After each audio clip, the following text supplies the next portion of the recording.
Right, welcome back. It's Tony with you, and I have a guest. My guest is Tom Grove. Good morning. Good morning. How are you doing? Yeah, we're good. What's it like outside? Because I haven't seen the weather since it got light. Is it nice and sunny? Yeah, it's better than it has been recently. That's good. That's good. I'm presuming that you're a media student? I was.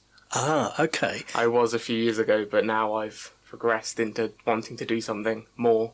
Using your media talents? Yeah, using my media talents. Right. So tell us, where are you going? What's the thing that you've got at the moment? The thing that I've got at the moment is a documentary I've been working on for the last 2 years or so.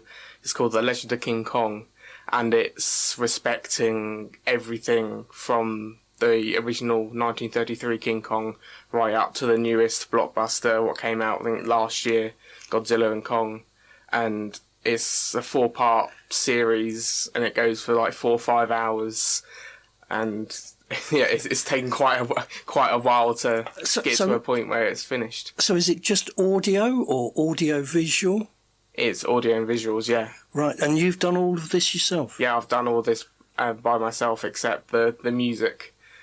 Everything except the music is mine, yeah. Amazing. How old are you? 19. Right, so you've been working on this since you were 17? 18, 17, yeah. Yeah, amazing. How did you first discover Kong? Well, really, it was because in my family we're really sort of into film and music and sort of media in general, really. And I remember every other Saturday or Sunday, my dad would put on old Godzilla films. He found like on some random TV channel, and obviously seeing those sort of things was like, oh, what's that? These people, I hadn't seen the original Godzilla till years later, but these were the small silly ones with people more in suits and colourful and flipping around, more of those ones. But then when it was years later when I watched the original one, and it was like, this is like really impactful, and because it was based off of the nuclear bomb went off, it made Godzilla, and that obviously fed into me going into what else is in this genre, like movie monster genre, and obviously King Kong and Godzilla met in a couple films, and that was, I think, in the 60s, wasn't it? Yeah, it was. Yeah, the first one. Yeah, it wasn't great. No, that original one. The newer one that came out recently was a bit better, but that from Godzilla, that sort of led me to finding out about King Kong and finding out this great history and sort of muddled history, and there's so many sort of offspring of sort of the same exact story being told over and over and over again. Right. But then it isn't until recently with this new CGI stuff they've sort of changed it slightly, so he's not just in New York and dies at the end. He's got something more to do. Oh, okay. Don't spoil it for us. So the 1933 film that was set on, is it called Skull Island? Yeah, Skull Island, yeah.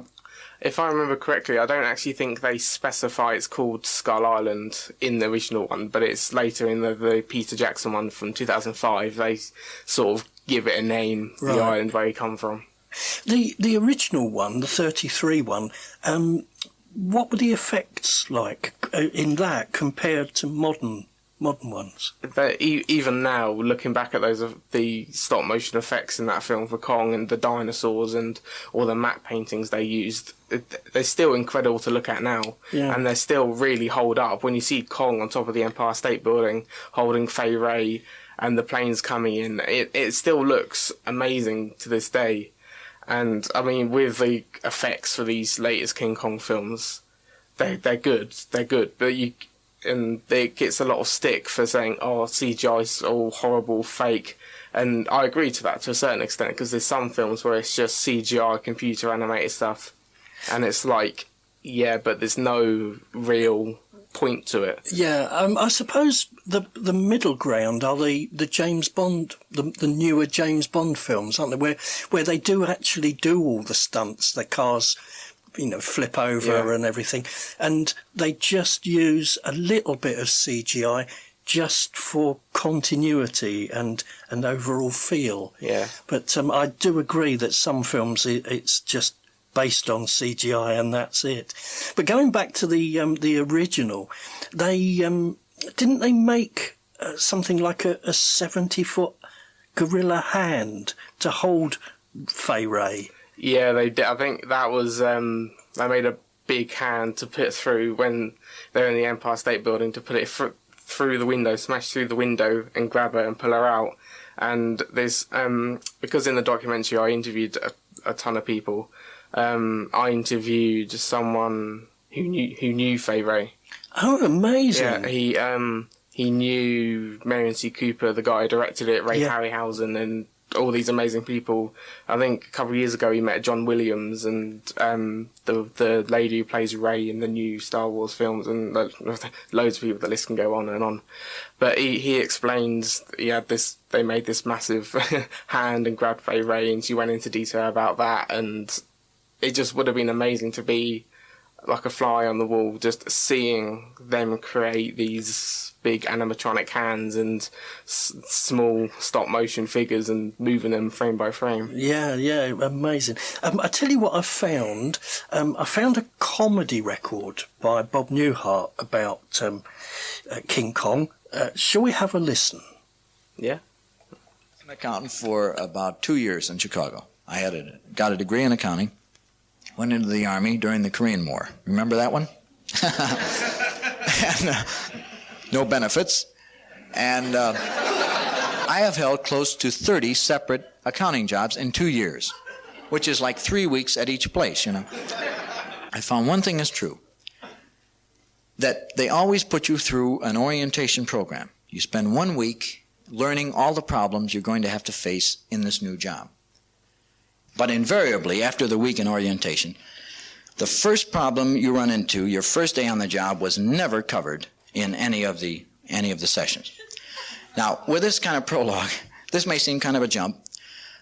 My favorite movie is King Kong, the monster movie. This is the greatest monster movie ever made, and the biggest scene, of course, the one you all remember from King Kong, is when King Kong climbs the outside of the Empire State Building.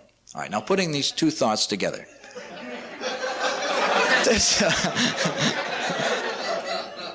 This is the night that King Kong climbs the outside of the Empire State Building. It's also the first night on the job for a new guard. See? This is his first night on the job. He's gone through a week's orientation on the problems he's going to face, and it happens to be the night that King Kong climbs the outside of the Empire State Building. Hello, Mr. Nelson. Yes, this is Sam Hennessy, the new guard. Yeah, sir. I hate to bother you at home like this on my first night, but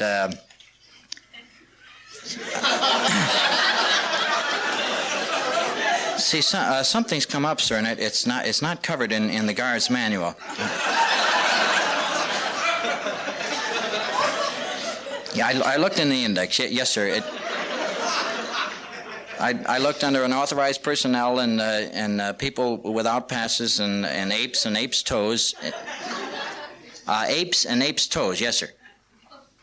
There's an ape's toe sticking through the window, sir.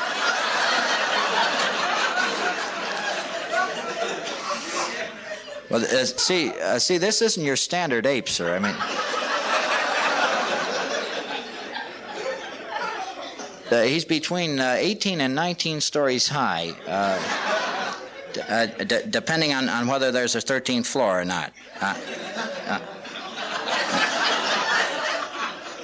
Well, sir, I'm sure there's a rule against apes shaking the building.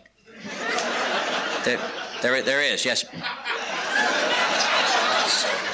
So I yelled at his feet. I said. I said, shoe ape, and I'm sorry, but you're going to have to leave, sir. And I know how you like the new men to think on their feet, sir. So I went to the broom class, and I got out a broom without signing out a requisition on it. I will tomorrow, yes, sir. And I started hitting him on the toes with it. You see.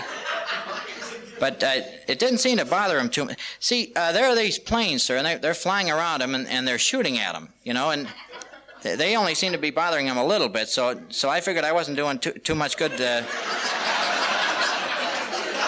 with a broom.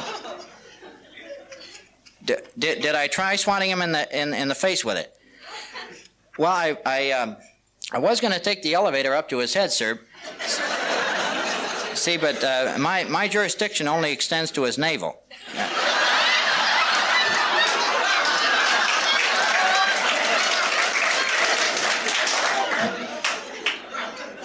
You don't care what I do. Just get the ape off the building.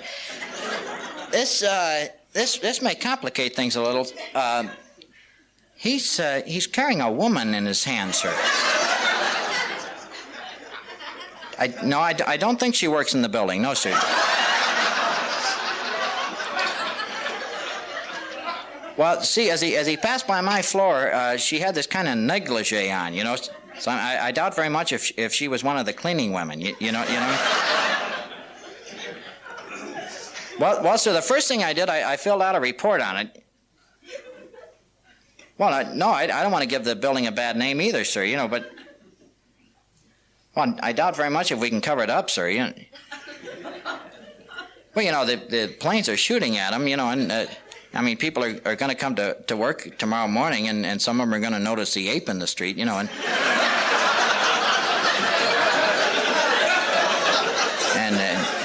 and the broken window, and they'll start putting two and two together. I think we're safe on that score, sir. I doubt very much if he signed the book downstairs. You don't care what I do. Just get the ape off the building. Well, I came up with one idea, sir, but I'm not supposed to leave my post. Well, I thought maybe I could smear the Chrysler building with bananas.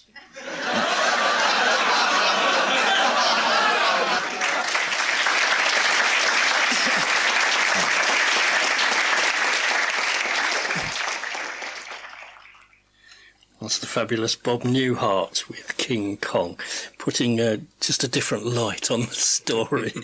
My guest today is Tom Grove, who's made a documentary about King Kong. Was it a frightening thing right at the very beginning to think, oh my gosh, it's such a huge subject that you're going to do this documentary on? Yeah, really.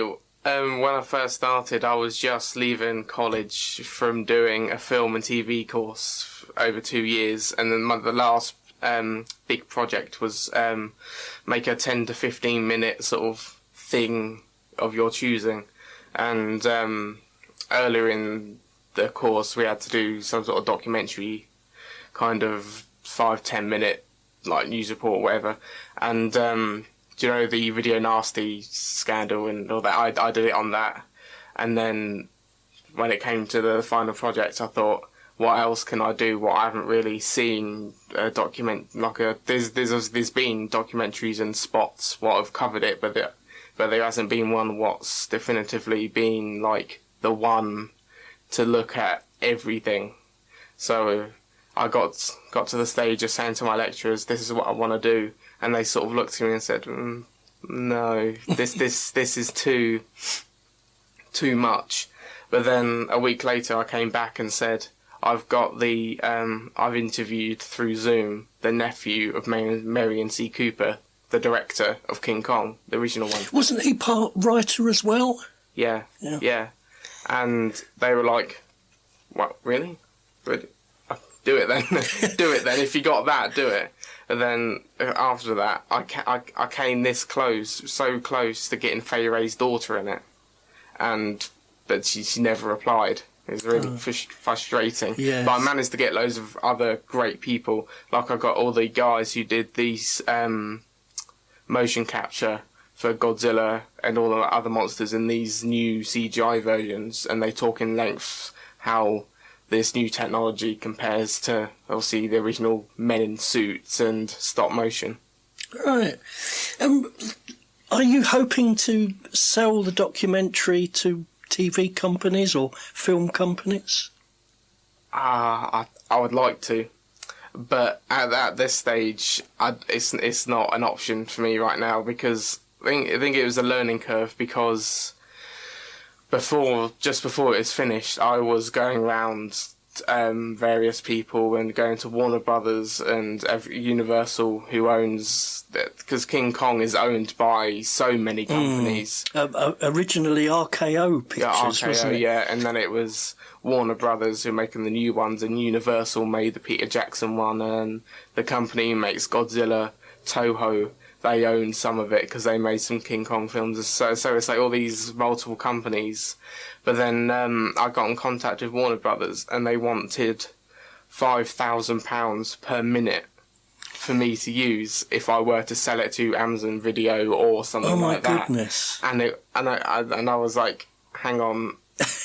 Okay. I'm just an ordinary person. Yeah, and I'm not old enough to have that sort of money right now. So I kind of didn't really reply and sort of just carried on and just thought, I'll just put it online. If it goes, because there's 4 parts, and part 2, 3 and 4 are where some more of the copyrighted stuff is.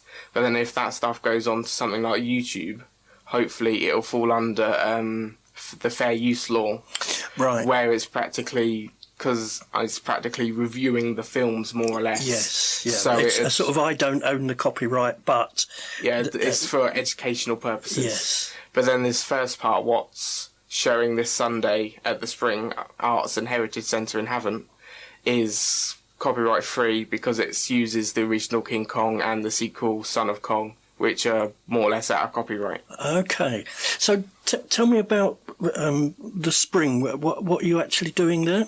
Yeah, it's The Legend of King Kong Part 1 is showing at this Sunday at the Spring on Mother's Day.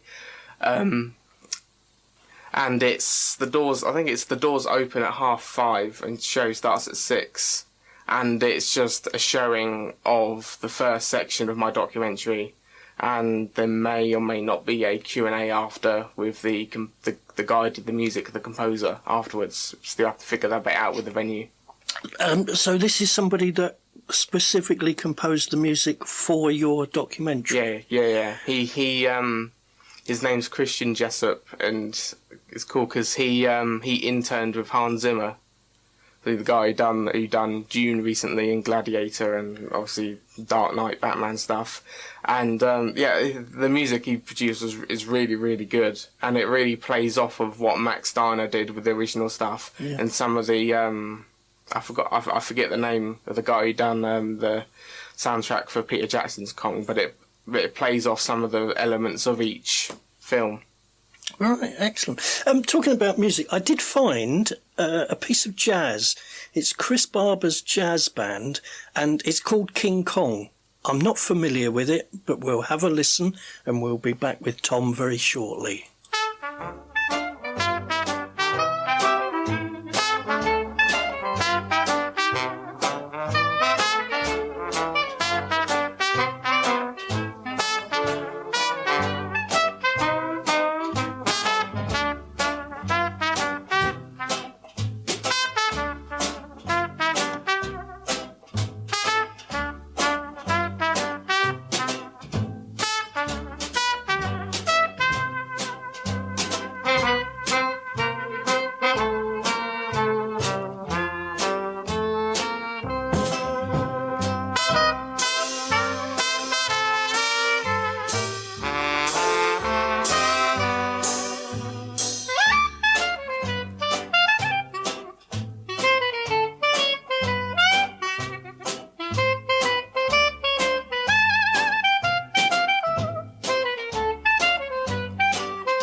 not exactly sure why that was called King Kong, but a nice tune there from Chris Barber's jazz band. And we're talking to Tom Grove, who's done this 4-part documentary, and the first part being shown at the Spring Arts and Heritage Centre in East Street, Havant, on Mothering Sunday. That's this coming Sunday, isn't it, Tom? Yes, indeed it is. It's this Sunday, yeah. And doors open at 5:30. 5:30. 6 o'clock. 6 o'clock is when it starts, yeah. How much are the tickets? That's the big question. They're free. Oh my goodness. How have you managed that? Well, I asked around a few places like the Spring, and there was the Number 6 Cinema in Portsmouth, and I asked around there, didn't really get any replies, but then I got a suggestion from someone to ask at the Spring, because they might, and I did. They replied and got the ball rolling, and last month I paid quite a bit of money to put the film on, and they said, because of your age and who you are, what this is, we can't really sell tickets, because in that there's a whole different a whole different thing. Lots of things like insurance and all that comes into play there. So the tickets are free for this film, yeah. Okay. Are you having some sort of... Can people donate to a collection to help cover the cost? Well, there was. A couple of months ago, near the beginning of the year, there was a Indiegogo fundraiser to help raise funds to get for the amount the Spring was asking for, and we got over half of that. Oh, that's good. Excellent. So that paid for that. Yeah. Yeah. So there's already interest in it. Yeah. How long does the thing last for? If it starts at 6, what time will people be getting away? I think the film's about an hour and 20, hour 25. Okay. Oh, so not late at night. No. And what sort of people do you expect to come? Are they going to be media students, or are they going to be older people that perhaps, maybe not remember the first film, but have seen the first film years ago? Yeah, I don't know really, because I think it can be a mix of everyone. Like the two examples you gave, it could be a mix of both of those, younger people and older people, because I think if you have an interest in film at all, the history of King Kong is so grand and interesting, especially the first one, how that was made, and then how all the sequels sort of dribbled out over the years. It's interesting to actually look at it. So if you're interested in film, I think the story of King Kong is really interesting. Didn't they make another Kong the same year as the original? Was there one called Son of Kong? Son of Kong, yeah. I think the Son of Kong's called Kiko, and it's basically the same story. The first half, when they're sort of talking about going back, and you see this big poster what says Carl Denham's Monster, and you get Carl Denham and everyone going back to the island to do something. I've only seen it a couple of times. It's perfectly fine. It's nothing like the original, and nothing like some of the dodgy other films I made after. It's sort of in the middle, because it was really, really rushed. Straight after the big success of the first one, they rushed into it, and Willis O'Brien had to really gather everything. Willis O'Brien was the guy who done the stop motion effects on it, and he had to really gather everything together and reuse some bits for that, because the RKO wanted it out straight away. But obviously something like that, you can't really be like, have it now. Would your documentary be useful for other media students to see? Could you actually show it in colleges? Potentially, if people think it's good enough. Do you think it's good enough? Yeah, I think so. But I think whenever someone like me or anyone sort of makes something like this, you've always have doubts, thinking, I want to do that better. and I want to do this better. And it's never ending, though. That's the problem. That's the thing. Yeah. Yeah, you have to say, right, enough is enough. I've done it.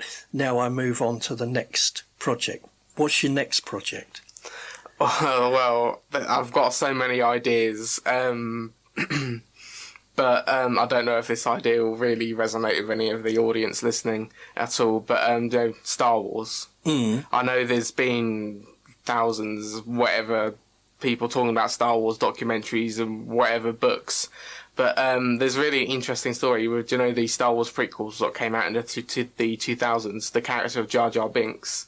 And the whole controversy and racial slurs and everything thrown at the actor who played him, because the actor who played him was black, and there's whole debate of him being Jamaican and everything.